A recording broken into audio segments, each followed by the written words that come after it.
Ahora sí, vamos ya dándole la bienvenida a nuestra secuencia del día de hoy, así que los voy a dejar con el doctor Víctor Fernández de Cosa Juzgada y vamos a tocar el tema ¿cómo entender los impuestos? Lo dejo con Víctor. Buenos días, Yurisa. Buenos días a toda la audiencia. Espero que todos estén bien.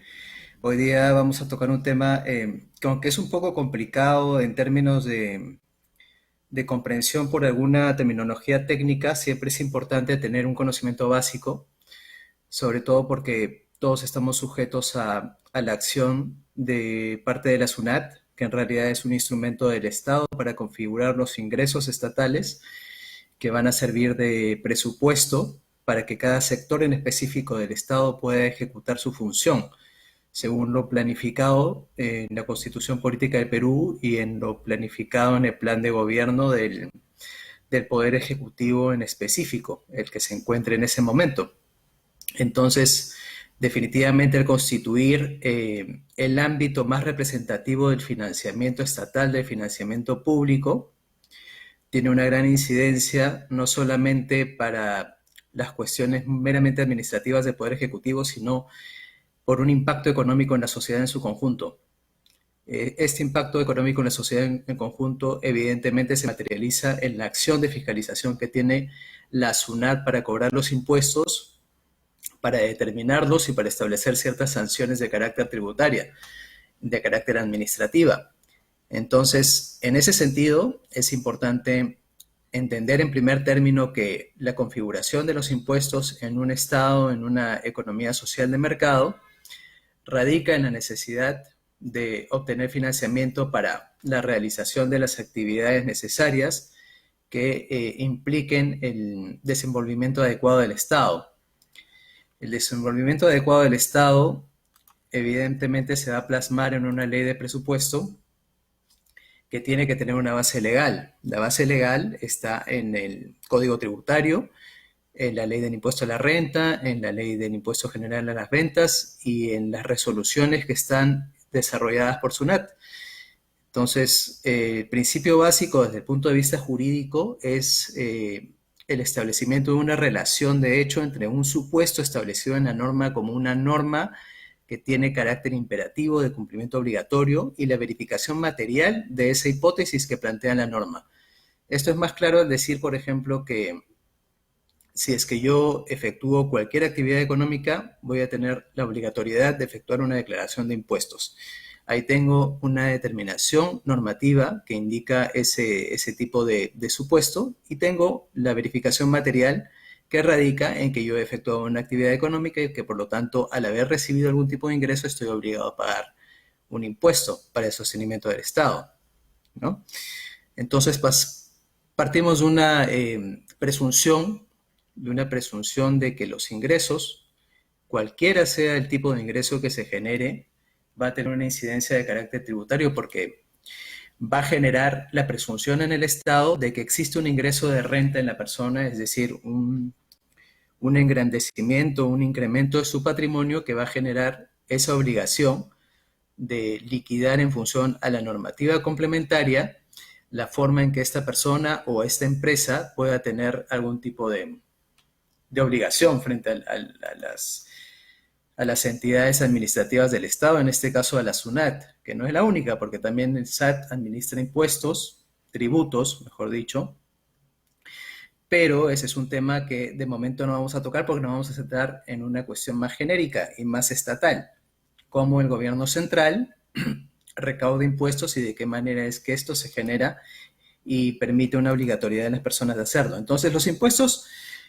están divididos en 5 categorías. Digamos que toda actividad económica que las personas realicen va a estar sujeto a alguna de estas categorías, sea la que sea, va a tener que encajar, ¿no? Entonces, las personas naturales obtienen rentas de varias maneras. Una de las más frecuentes, la que más percepción tenemos nosotros en la realidad, son los trabajadores. Los trabajadores son personas dependientes de una persona jurídica que vendría a ser una empresa mediante la cual en virtud de un contrato laboral, están sujetas al cumplimiento de una obligación de carácter prestacional, de carácter laboral. Entonces, están sujetas a un contrato de trabajo y en tanto ese contrato de trabajo genera un monto de dinero que se le va a pagar mensualmente al trabajador, si es que existe el supuesto establecido en la norma para que ese trabajador tenga que pagar impuestos, ya es un trabajador dependiente sujeto a quinta categoría, ¿no? Entonces ahí tenemos la verificación más fácil, la más fáctica. Los trabajadores están sujetos al pago de impuestos de quinta categoría. No siempre, es decir, existen topes mínimos para que la SUNAT comience a cobrar los impuestos. ¿Ya? Entonces, una esquematización más práctica con respecto a cómo podría ser catalogado de primero, segunda, tercera, cuarta y quinta categoría. El de quinta ya vimos que son los trabajadores dependientes. Los de cuarta son todos los trabajadores independientes, aquellos consultores, por ejemplo, de empresas, aquellos abogados, aquellos médicos que realizan práctica privada. Todos ellos están obligados a adquirir recibos por honorario y califican como cuarta categoría. En el caso de que yo transfiera acciones de mi propiedad en alguna empresa, estoy sujeto al pago de impuestos de segunda categoría. En el caso de que yo efectúe una venta de un inmueble, estoy sujeto, o un arrendamiento, estoy sujeto a pago de primera categoría. Entonces, cada una de las verificaciones económicas que permitan obtener algún tipo de renta en la realidad realizada por cualquier persona está sujeta al pago de impuestos, ¿no? Para el pago de impuestos de personas naturales estamos sujetos a ciertas tasas. Las tasas son las establecidas en esta diapositiva.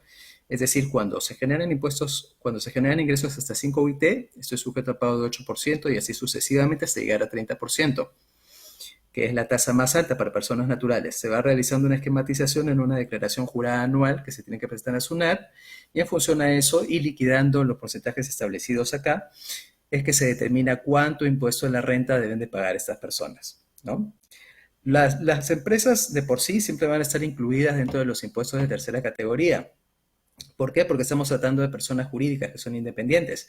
Entonces, las personas jurídicas, digamos que al ser una esfera distinta a una persona natural, tiene otro tipo de ingreso, otro tipo de comercialización y está sujeto a otro tipo de supuestos para poder generar algún tipo de imposición sobre las rentas.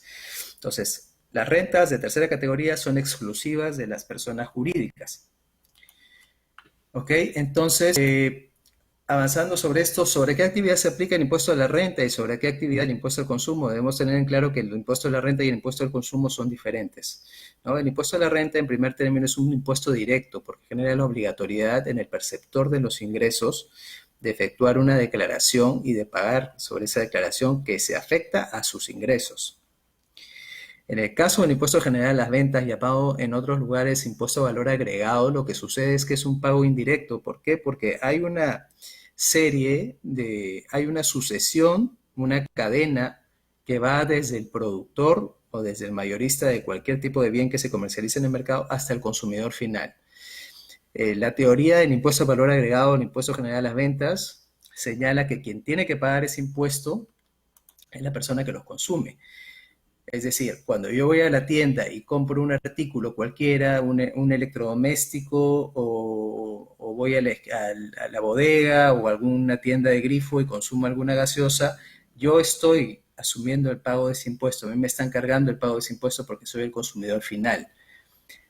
Los intermediarios que vendrían a ser desde el productor, desde el fabricante del bien hasta el distribuidor, ellos lo que hacen es generar facturas que van a servirles como crédito fiscal. Entonces, eso ellos lo van a poder deducir del pago de su IGB, pero ellos no pagan el IGB en sí. El pago del IGB se carga en el consumidor final. Una diferencia muy importante entre el impuesto a la renta y el impuesto general a las ventas o el impuesto al valor agregado es que la renta se paga sobre el ingreso, es decir, sobre lo que uno como comerciante, como productor o como intercambiador de bienes y servicios percibe, mientras que el consumo se aplica sobre el consumo en sí, es decir, sobre lo que se gasta, ¿no? Yo voy a algún lugar y adquiero algo, yo al consumir inmediatamente soy pasible al pago del impuesto al consumo. Esa es la gran diferencia entre ambos impuestos, ¿no? Entonces, definitivamente esto genera complementariamente otro tipo de verificación en la realidad y de verificación en el conjunto de la economía, porque al tener el Estado la obligación de fijar tasas de impuesto a la renta o tasas de impuesto al valor agregado, lo que está haciendo es de alguna u otra manera regular cómo es que los comerciantes o cómo es que el consumidor van a comportarse en la economía. Si las tasas del impuesto a la renta son muy elevadas, los comerciantes van a tener menos incentivos y menos utilidad o menos liquidez para reinvertir ese dinero en otro tipo de inversión o para utilizarlo en algún tipo de actividad que pueda ser calificada también como consumo a través de reparto de parte de esa utilidad a sus propietarios o a sus accionistas. En el caso del consumo sucede lo mismo pero de manera inversa, es decir, si es que los bienes dentro del mercado, los que se comercializan en el mercado, tienen un valor muy elevado porque están incorporando en sí el impuesto al valor agregado o el IGB, van a limitar un poco el consumo de las personas. Por eso es que los productos de primera necesidad generalmente están exonerados del pago del impuesto general de las ventas. ¿Para qué? Para que la gente tenga la posibilidad de adquirirlos sin necesidad de cargárseles ese mayor o ese valor agregado a ese tipo de productos, ese tipo de bienes, que va a determinar que exista un adecuado consumo sobre los mismos. Entonces, es muy importante tener en cuenta esa diferenciación para efectos de entender cómo es que esto regula no solamente relaciones privadas, sino relaciones económicas a gran escala o relaciones de macroeconomía. Y esto es un poco más de lo que veníamos hablando, de cómo favorecen los impuestos a la economía, ¿no? Cuando el impuesto a la renta tiene una mayor tasa, va a generar una menor capacidad redistributiva y un mayor desincentivo a las empresas, lo que genera a su vez falta de competitividad. ¿Qué sucede en un ámbito internacional? Si es que nosotros trasladamos este tipo de relación de un mercado interno, hablando del Perú en sí, a la relación internacional. ¿Qué sucede entre los países? Los países, así como las empresas compiten por atraer consumidores, los países, los estados, en el marco de una economía global de libre comercialización de bienes y servicios, compiten por atraer inversión, compiten por atraer tecnología. ¿Cuál es una herramienta fuerte de parte de los estados para atraer inversión y atraer tecnología? Precisamente las tasas de los impuestos. Cuando los impuestos son muy elevados, los privados que quieren invertir en el país simplemente optan por no invertir, porque haciendo flujos económicos van a determinar de que no van a tener una suficiente rentabilidad económica, una suficiente utilidad. Entonces optan por irse a otro país, establecerse en otro país donde las tasas del impuesto de la renta sean menores, donde las condiciones laborales también sean mejores, donde el clima jurídico sea más estable, donde el riesgo país se vea más reducido, y en ese tipo de lugares es que se establece. Hay un efecto muy práctico de verificación en esto, por ejemplo en Panamá, que es considerado desde un punto de vista negativo, que en realidad no tiene mucho que ver con el libre movimiento económico que se produce en ese país. Existe una gran competencia. Hay muchos bancos. En Panamá hay como mínimo 200 bancos, y hay 200 bancos porque las tasas del impuesto de la renta son muy bajas.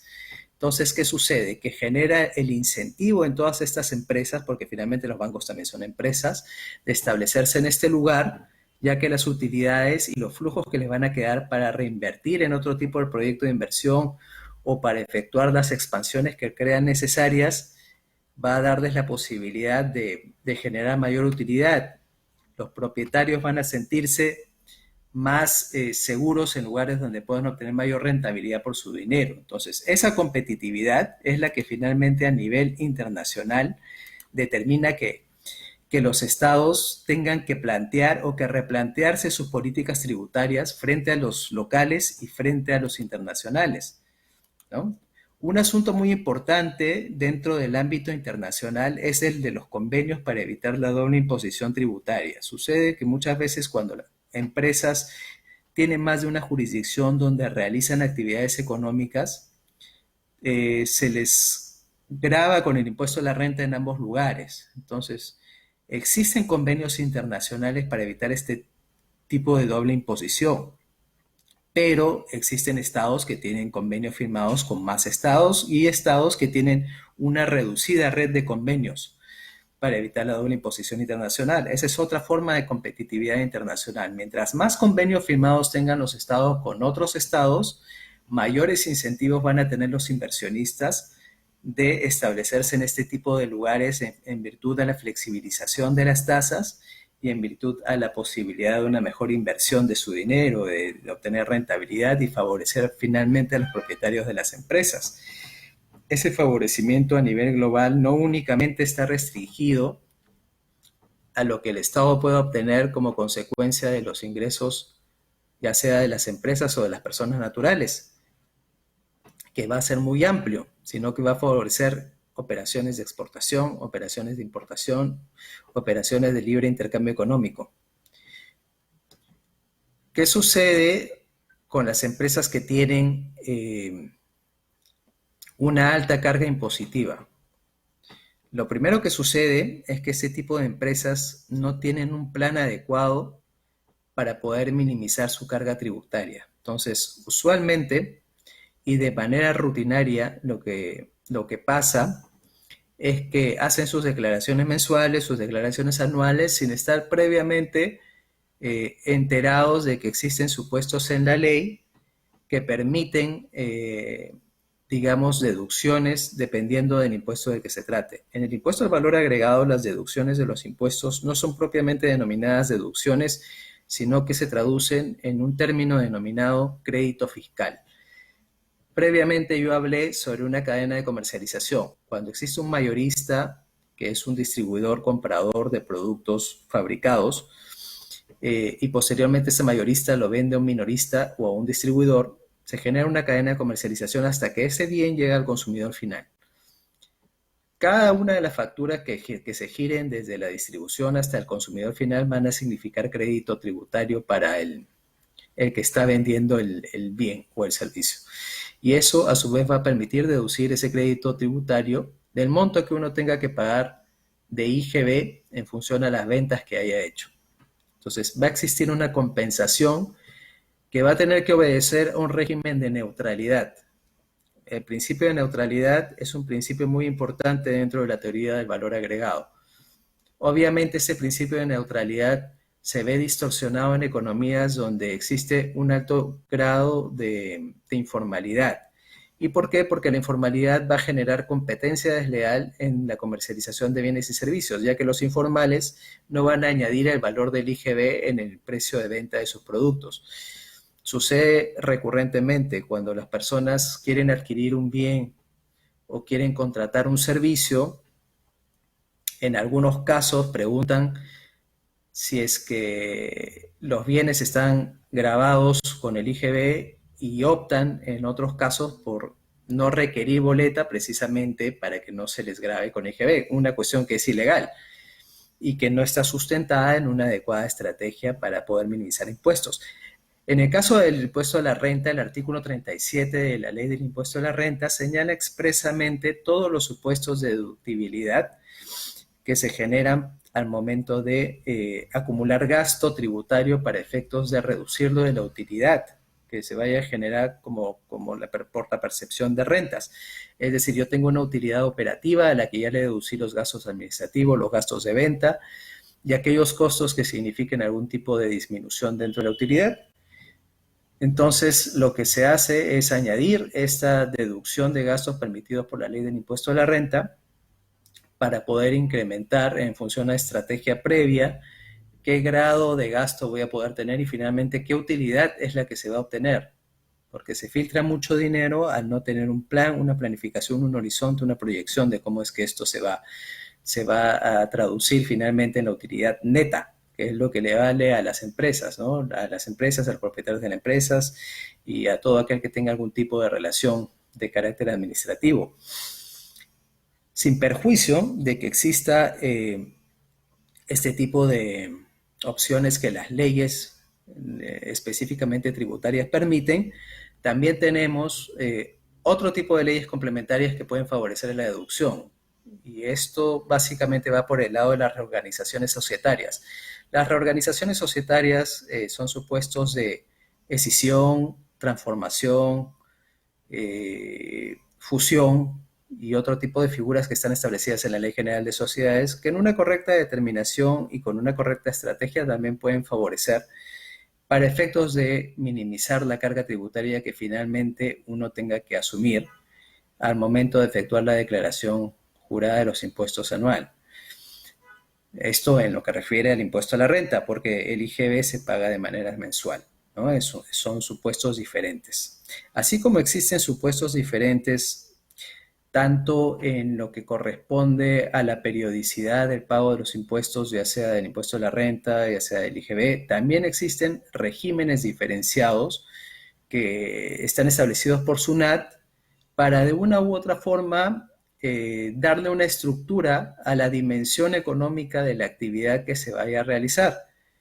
¿Y esto por qué? Porque no es lo mismo que una empresa que factura millones de dólares al año tenga un régimen muy básico en lo que se refiere a las obligaciones de carácter laboral, a las obligaciones de carácter contable, a la necesidad de llevar registros electrónicos, a la necesidad de llevar libros de registros de activos fijos y otro tipo de documentación que puede ser un poco engorrosa de asumir para empresas que recién están iniciándose en actividades económicas y que evidentemente no han logrado la solvencia necesaria para poder asumir toda esa carga contable, legal, tributaria que implica llevar una contabilidad completa, ¿no? Para ello es que se han creado diversos regímenes tributarios. Entonces, estos regímenes tributarios tratan de acomodar la realidad económica de cada una de las empresas o de las personas naturales con negocios a un cumplimiento establecido previamente para cada régimen tributario. Tenemos el régimen general, que es el régimen más conocido y que es el régimen más completo, que exige la mayor documentación contable. Tenemos el régimen tributario MIPE, que es el régimen creado para las micro y pequeñas empresas, sobre las cuales también existe una regulación laboral aplicable a los trabajadores de este tipo de entidad empresarial que, como su mismo nombre lo indica, es de carácter micro frente a otro tipo de actividades económicas. Tenemos los regímenes especiales o el régimen especial de renta, que es un régimen similar al régimen de la MIPE, pero que hace salvedad en función de algunos desempeños económicos, es decir, los desempeños económicos no van a ser iguales. En ese sentido es que hace la diferenciación. Un punto muy especial a tener en cuenta en esto es que la doctrina y la experiencia internacional en derecho tributario y en lo que se refiere a los impuestos está orientándose hacia un impuesto de carácter único que anule parcialmente la imposición sobre la renta y que vaya más hacia la imposición sobre el consumo. ¿Y esto por qué? Porque la realidad nos indica que es muy difícil para la administración tributaria hacer un control exhaustivo y exacto de los ingresos que las empresas o las personas naturales con negocio puedan tener sobre sus actividades empresariales. Entonces, el mayor costo en relación al beneficio que puede obtener la administración tributaria, que implica desempeñar y destacar múltiples personas, múltiples funcionarios para realizar actividades de fiscalización, no puede ser tan beneficioso como la practicidad de gravar automáticamente únicamente con el consumo, porque el consumo sí es tangible y el consumo no puede ser evadido, ya que queda constancia a través de la entrega del comprobante correspondiente o del establecimiento de un DNI electrónico que rija para todo tipo de adquisición de bienes o de servicios y donde quede registrada la información del consumo. Entonces, además, ¿por qué? Porque el impuesto a la renta, como mencioné, es un impuesto que de una u otra forma desincentiva la actividad de inversión, desincentiva la capacidad de redistribución, desincentiva la percepción de utilidades de parte de las empresas y genera falta de competitividad de las empresas del Estado en específico frente a otros estados o frente a las empresas de otros estados que tienen una menor tasa de impuesto a la renta y tienen una política tributaria, una política fiscal más flexible, tanto en lo que compete al sector interno como en lo que compete a la relación internacional. En ese sentido, también es importante recalcar los incentivos que en países internacionales se realiza la exportación de servicios y sobre todo la exportación de servicios tecnológicos. La exportación de servicios tecnológicos es una actividad económica que ha tenido mucho auge en los países de Europa del Este, que tienen grandes incentivos para exportar tecnología y que actualmente están desarrollando mayor recaudación dichos países en función a este tipo de incentivos que otorgan a las empresas para poder exportar su tecnología, tecnología que en muchos casos nosotros adquirimos. Hay que recordar también que el Perú no es un exportador de tecnología. El Perú es un país que básicamente ha ido obteniendo el financiamiento fiscal en función a la extracción de materias primas, pero que no ha desarrollado el ámbito tecnológico, aún teniendo la posibilidad de hacerlo porque la mayoría de conductores que rigen la tecnología son minerales y la mayoría de minerales se exporta desde acá hacia el exterior.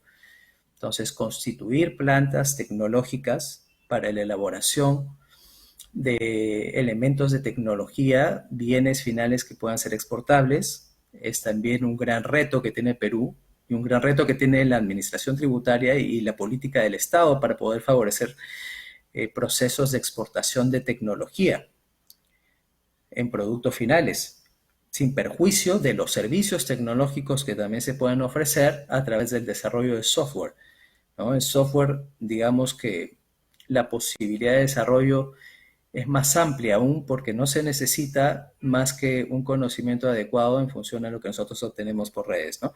Entonces, espero que les haya servido esta breve exposición sobre estos aspectos tributarios que son importantes conocer, al menos en un término básico, para saber cómo es que funciona el aparato estatal y cómo es que funciona la SUNAT. Víctor, te cuento que nos han enviado varios mensajes por Instagram de algunas preguntas. Por una cuestión de tiempo no te las voy a poder realizar. Te las voy a hacer por interno para poder así responder a las personas que nos han escrito.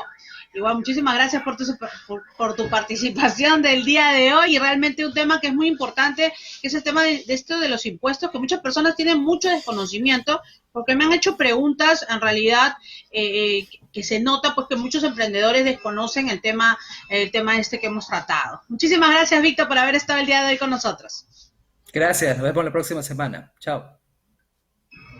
Bien, ahí estábamos con el doctor Víctor Vidal Fernández Castillos. Ahí está apareciendo sus redes sociales. Si quieres contactarlo, él es abogado corporativo Perú, así lo ubicas en Facebook y en Instagram como abogado corporativo. También puedes visitar su web www.jflaw.p y también puedes llamarlo al 996-500-244. Ahora sí, me despido. Conmigo será hasta el día de mañana.